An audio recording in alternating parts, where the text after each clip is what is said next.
Mari kita berikan hati yang terbaik buat Tuhan. Mari kita sama-sama memuji Tuhan dengan segenap hati.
melangkah bersamamu Tuhan. Kami gak perlu takut apapun karena Tuhan bersamaku. setiap musim, di setiap badai, di setiap masalah, Engkau ada Tuhan. Yes. God is for me.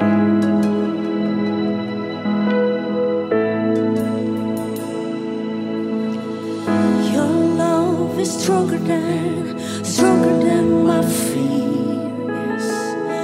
Your grace is greater than my sin. Oh, trample down. Where is your sting? Here I declare my victory. Katakan sekali lagi, your love is stronger. Your love is stronger than my fear. Amen. Your grace is greater than my sin. Oh, trample death. Where is your sting? Here I declare my victory.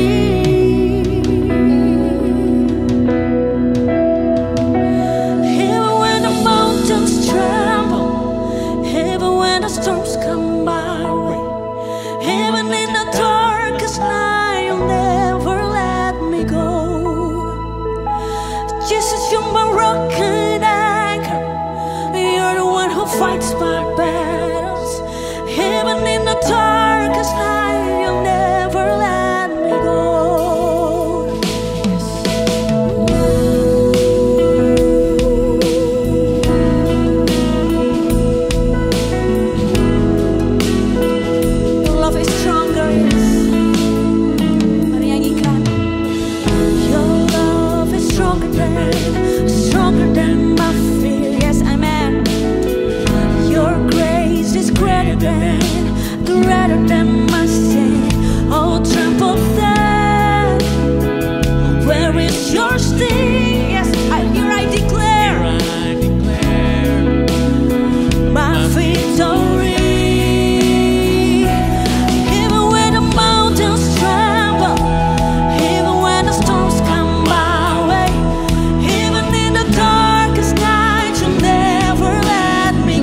Shalom Impact Youth, senang sekali kita bisa berjumpa kembali di online service kali ini.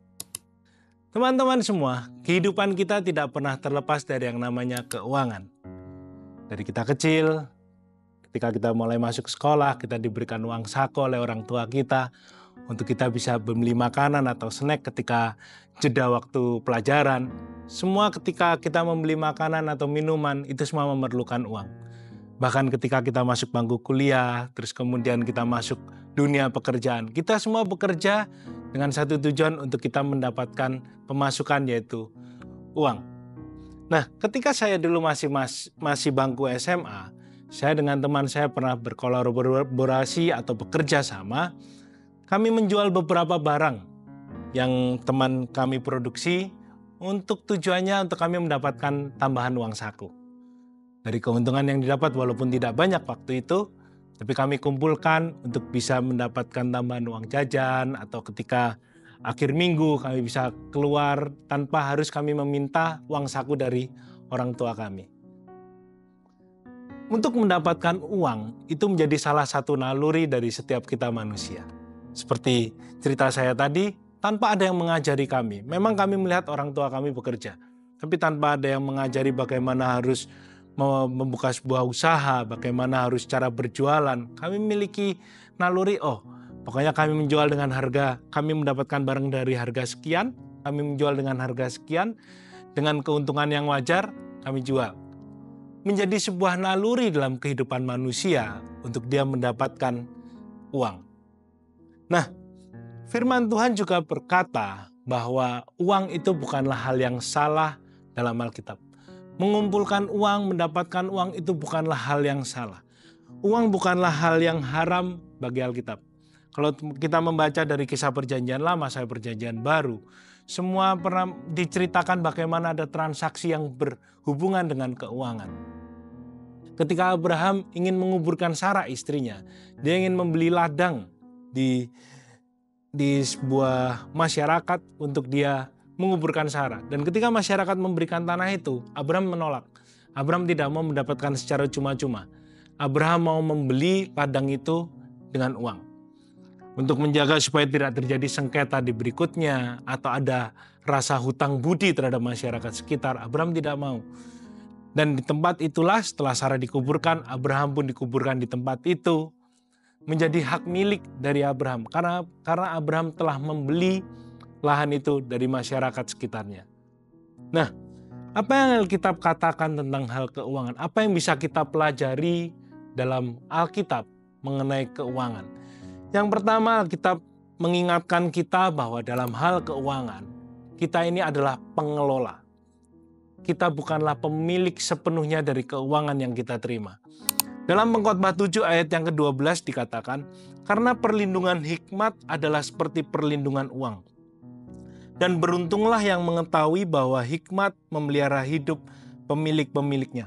Salomo berkata dalam Pengkhotbah 7 ayat yang ke-12 ini, bahwa hikmat itu melindungi manusia dari setiap kehidupannya.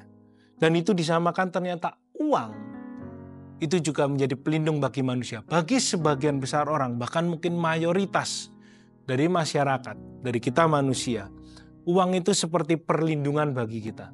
Kalau kita tidak memiliki uang, ada rasa takut, ada rasa cemas, saldo mulai menurun, penghasilan mulai menurun, pekerjaan sedang tidak baik-baik saja. Ada hal-hal yang membuat kita menjadi khawatir. Nah, Salomo sedang menunjukkan bahwa uang memang adalah menjadi perlindungan bagi sebagian besar manusia. Tetapi yang diperlukan yang terutama itu adalah hikmat.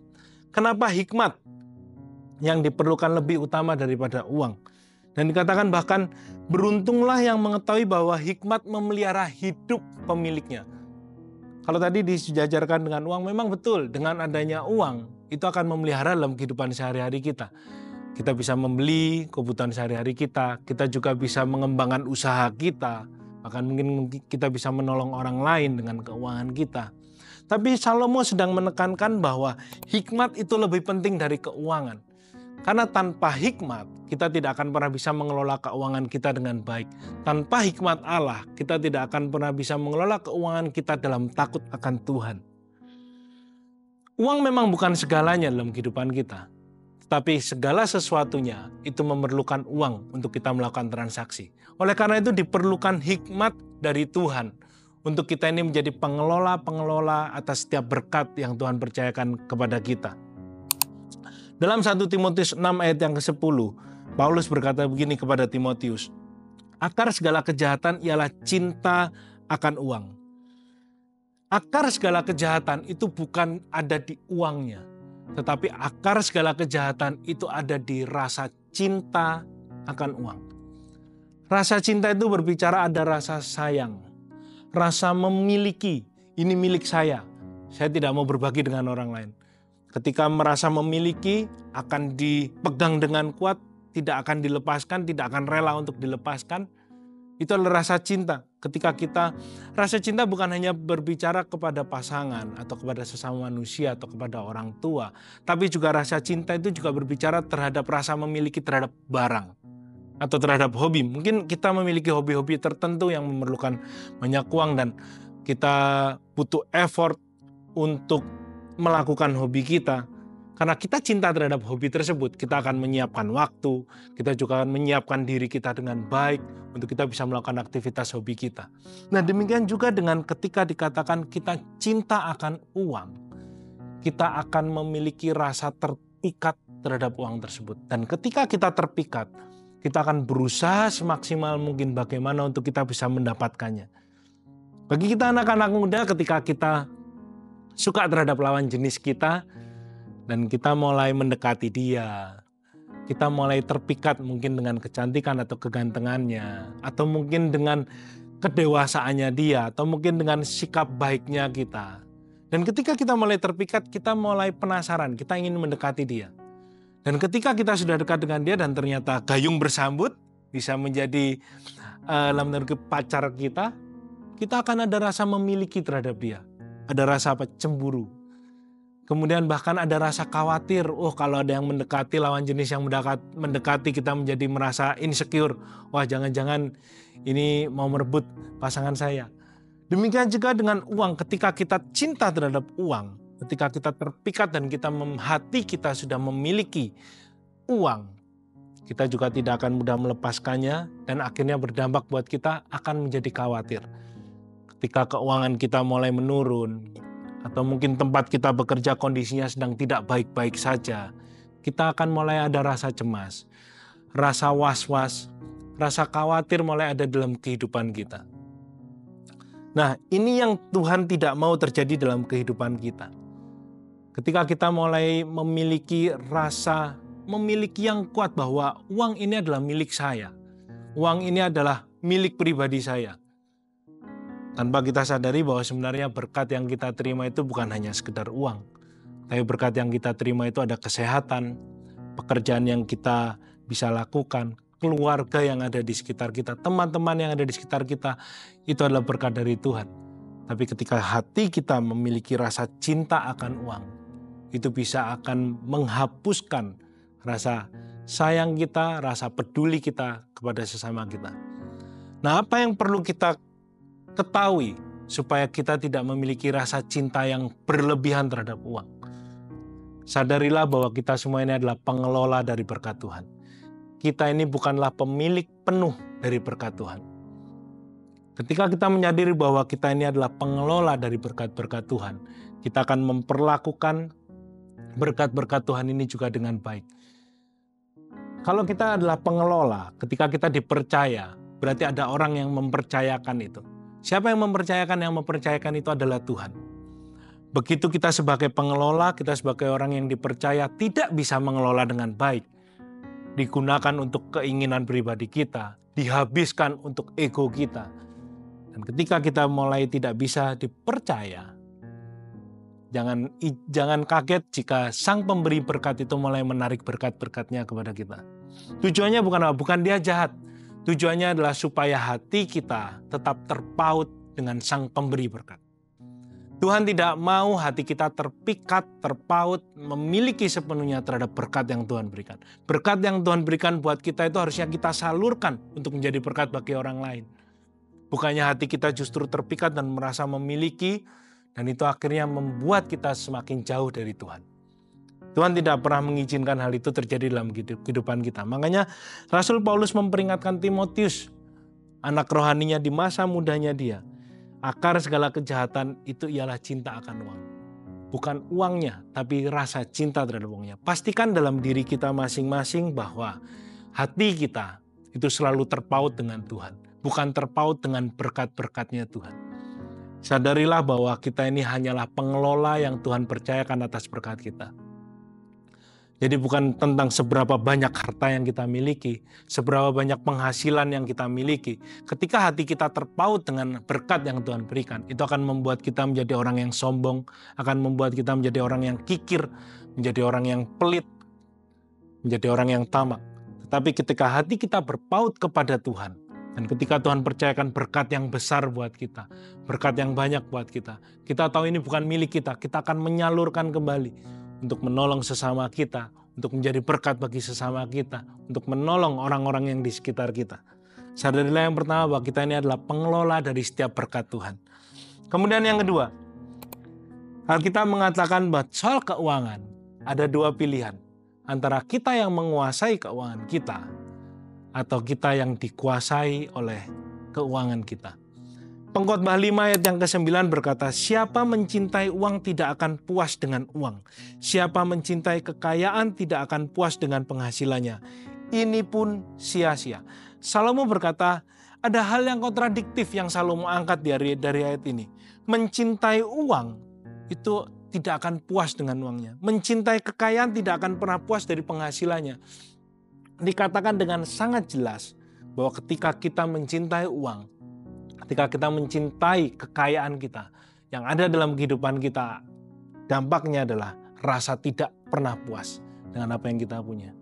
Ketika rasa tidak pernah puas itu ada dalam diri kita, ada dalam hati kita, kita akan menjadi orang yang terus mengejar sampai memuaskan diri kita, yang sebenarnya tanpa kita sadari, kita semakin terjerumus dalam perasaan tidak pernah puas dengan berkat-berkat Tuhan.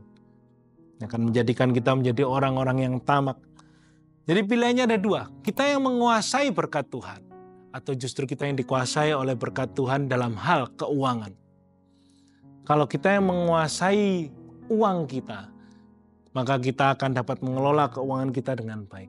Kita tidak dikuasai, kita tidak dipikat, kita tidak dibawa lebih dalam lagi untuk mengejar keuangan kita. Ketika kita dikuasai oleh keuangan kita, maka kita akan memiliki sikap hati, keberadaan kita ditentukan oleh harta-harta kita. Keberadaan kita ditentukan oleh kesuksesan kita. Padahal yang seharusnya terjadi dalam kehidupan kita ini adalah penguasa dari berkat-berkat Tuhan. Keuangan kita yang harus mengendalikan. Keberadaan diri kita itu bukan ditentukan seberapa banyak harta kita.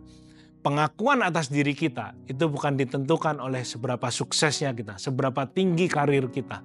Tetapi keberadaan kita itu ditentukan oleh seberapa banyak kebaikan Tuhan yang bisa kita bagikan untuk orang-orang di sekitar kita. Pengakuan dalam diri kita itu bukan ditentukan oleh orang-orang, penerimaan dari orang-orang di sekitar kita.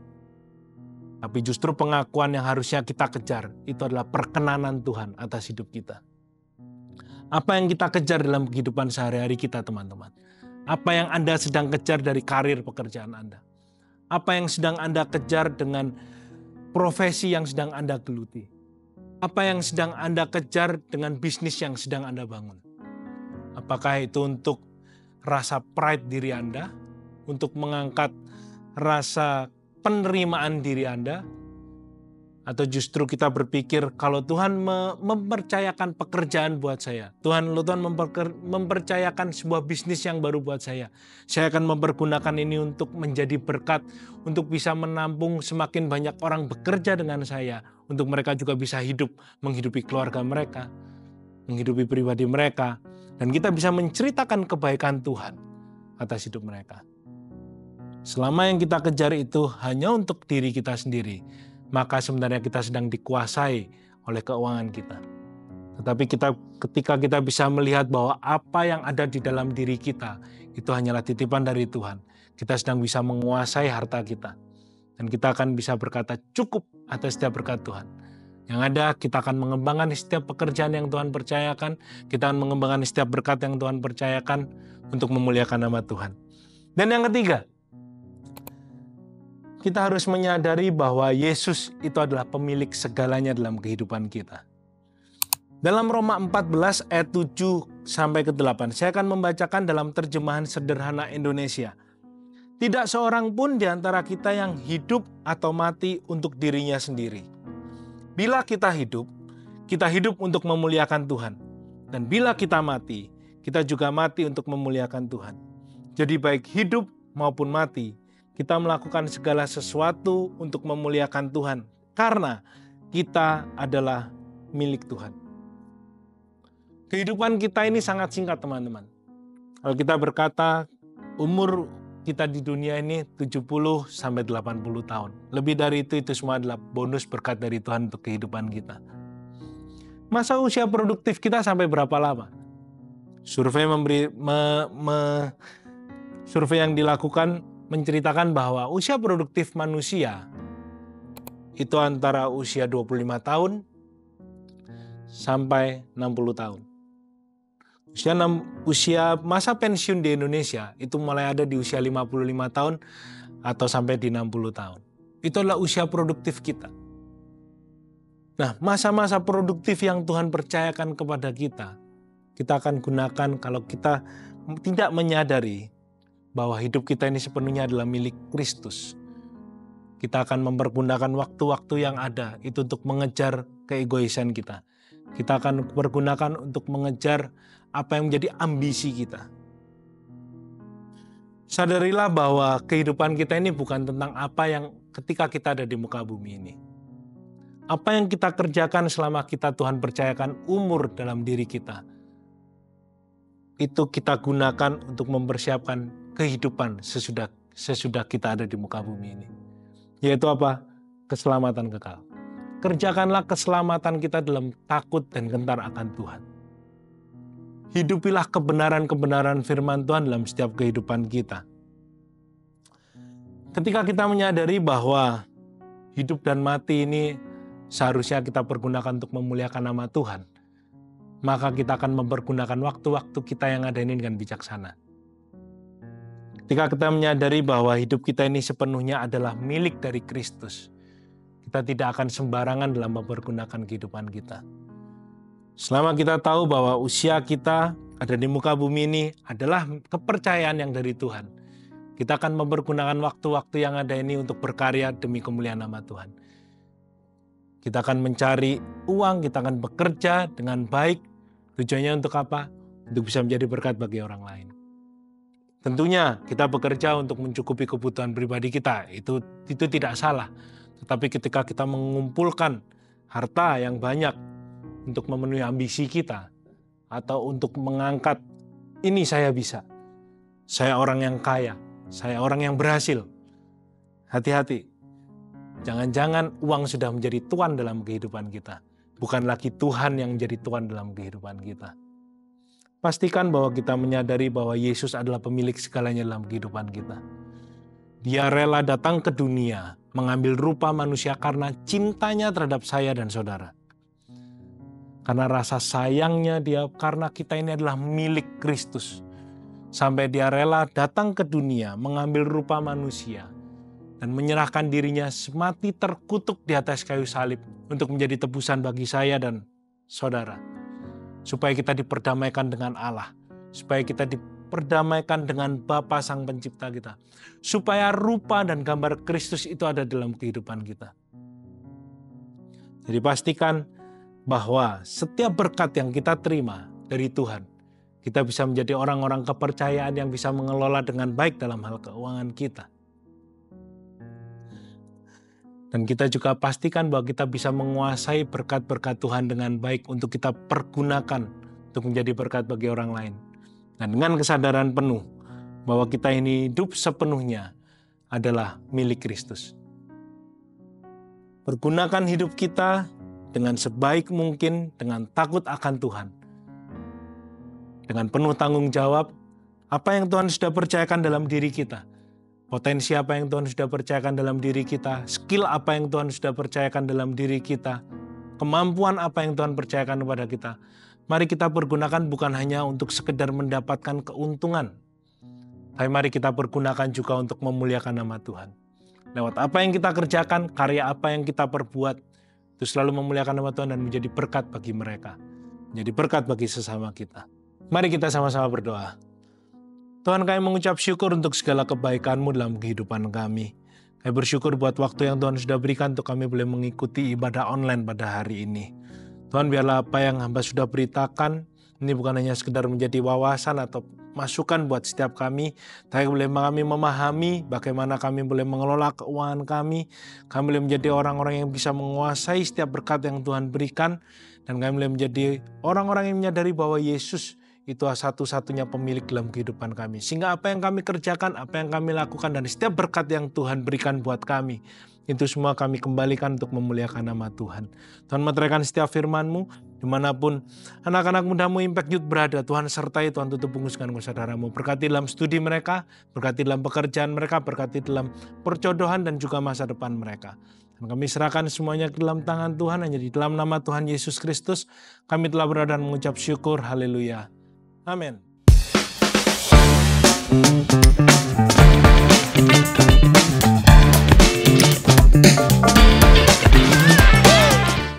Shalom teman-teman Impact Youth, terima kasih sudah mengikuti ibadah online Impact Youth hari ini. Saya percaya teman-teman semua merasa terberkati dengan ibadah ini dari awal hingga akhir. Untuk setiap firman yang sudah diberitakan, jangan lupa untuk direnungkan dan dilakukan supaya menjadi rema untuk hidup teman-teman semuanya. Terus ikuti ibadah Impact Youth secara online di setiap hari Sabtu jam 5 sore waktu Indonesia bagian Barat di YouTube channel Impact Community Indonesia. Dan juga untuk teman-teman yang berdomisili di Jakarta dan sekitarnya, kami mengundang teman-teman untuk bisa menghadiri ibadah Impact Youth secara onsite di setiap hari Minggu jam 5 sore bertempat di Gereja Impact Community Indonesia di Mall of Indonesia lantai P3.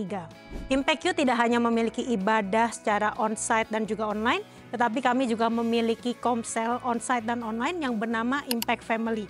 Bagi teman-teman yang tertarik dan rindu untuk bisa mengikuti komsel secara online, teman-teman bisa segera meng-scan QR Code yang tersedia dan juga mendaftarkan diri Anda di sana. Dan nantinya teman-teman akan dibimbing untuk bisa mengikuti komsel secara online. Dan juga bagi teman-teman yang rindu untuk mengikuti komsel secara onsite, teman-teman semua bisa langsung mendaftarkan diri Anda di nomor yang tersedia di bawah ini. Nantinya komsel onsite ini akan diadakan setiap 2 minggu sekali secara onsite di Gereja Impact Community Indonesia. Impact Youth juga memiliki program pelayanan yang bernama Impact Youth Goes to Campus, yang dimana jika teman-teman memiliki persekutuan doa, rokris ataupun komunitas-komunitas yang dirasa memerlukan bantuan mentoring dan juga pelayanan secara rohani, bisa banget untuk segera menghubungi kami melalui nomor admin yang tertera di bawah ini. Bagi teman-teman semua yang ingin mensupport pelayanan Tangan Pengharapan, teman-teman bisa banget membeli merchandise seperti kaos yang sedang saya pakai saat ini, ataupun juga jaket dan hoodie. Untuk cek ketersediaannya, teman-teman bisa mencek di e-commerce yang tersedia, ataupun bisa menghubungi nomor admin yang tertera. Demikian pengumuman hari ini teman-teman. Tuhan berkati, sampai jumpa minggu depan. Bye-bye. Bagi saudara-saudara yang diberkati Impact Community Indonesia dan ingin memberikan persembahan atau donasi, dapat disalurkan ke rekening Bank Gereja Impact Community Indonesia dan Yayasan Tangan Pengharapan, serta QR Code BCA Mobile, GoPay, OVO, Dana, Shopee, dan Link Aja. Ibadah Impact Community Indonesia menjadi 5 sesi. Ibadah jam 8 pagi, jam 10, jam 12 siang, jam 3 sore, dan jam 5 sore. Seluruh ibadah berlangsung onsite di Mall of Indonesia, lantai P3, Kelapa Gading, Jakarta Utara. Bagi jemaat yang ingin mengikuti secara online, ibadah live streaming dapat diikuti pada pukul 10 pagi waktu Indonesia Barat di YouTube Impact Community Indonesia. Mari bersama-sama untuk datang dan mengikuti 60 Minute Worship secara onsite setiap Rabu malam pukul 19.30 waktu Indonesia Barat. Langsung di Gereja Impact Community Indonesia, Mall of Indonesia lantai P3. Mari bawa keluarga dan ajak orang-orang yang Anda kasihi. Impact Community Indonesia Friday Service. Ibadah setiap hari Jumat yang ditayangkan secara online pukul 19 waktu Indonesia Barat. Ibadah Saturday Service Ibadah Sabtu Impact Community Indonesia ditayangkan online setiap Sabtu pukul 19 waktu Indonesia Barat di YouTube Impact Community Indonesia. Setiap ibadah online Impact Community Indonesia sudah tersedia subtitle dalam bahasa Indonesia, bahasa Inggris, dan Mandarin. Anda dapat mengaktifkan dengan klik tombol CC atau closed caption pada layar Anda. Healing Worship Night setiap Selasa pukul 19 waktu Indonesia Barat akan disiarkan secara langsung di YouTube channel Impact Community Indonesia dan Henny Christianus. Spesial bagi kaum muda, ibadah Impact Youth pukul 17 waktu Indonesia Barat di Mall of Indonesia lantai P3. Bagi jemaat di luar kota Jakarta dapat menyaksikan ibadah youth secara online di YouTube Impact Community Indonesia. Bagi Anda yang ingin tahu lebih banyak tentang firman Tuhan, dapat bergabung dalam Bible Study Impact Community Indonesia melalui virtual setiap 2 minggu sekali pada hari Sabtu pukul 9 pagi waktu Indonesia Barat. Pendaftaran ini gratis dan dapat dilakukan dengan mengisi form registrasi melalui scan QR Code atau dapat menghubungi nomor yang tertera di layar Anda. Saksikan Menabur Cinta untuk Indonesia setiap Sabtu jam 11 waktu Indonesia Barat di YouTube Tangan Pengharapan. Ikuti Daily Devotion setiap hari Senin sampai dengan Jumat jam 6 pagi waktu Indonesia Barat di YouTube Henny Christianus serta pukul 7 pagi waktu Indonesia Barat di YouTube Yohanes Christianus. Impact Community Indonesia memiliki sebuah komunitas untuk kita bertumbuh bersama. Bagi Bapak Ibu Saudara yang ingin bergabung di Komsel Impact Community Indonesia, dapat mengisi link form pendaftaran di bawah ini. Bagi Anda yang rindu menjadi jemaat Impact Community Indonesia, dapat mengisi Google Form atau scan QR Code di layar Anda. Saudara dapat mengirimkan permohonan pelayanan doa dan konseling, atau jika Anda memiliki doa yang terjawab, serta kesaksian atas jawaban doa Anda, melalui Google Form, WhatsApp, atau email impactcommunity.id@gmail.com. Bagi Anda yang rindu untuk dibaptis, Anda dapat mendaftarkan diri Anda dengan scan QR Code yang ada di layar kaca atau menghubungi kami di 0811 9777 745. Tangan Pengharapan memproduksi merchandise Positive by YTP dan batik Tangan Pengharapan untuk menolong pendidikan anak-anak pedalaman Indonesia. Pembelian dapat dilakukan di online store Tangan Pengharapan, di Tokopedia, Shopee, dan WhatsApp merchandise Tangan Pengharapan di 0813 1100 5568. Temukan dan ikuti media sosial kami di YouTube dan Instagram Impact Community Indonesia.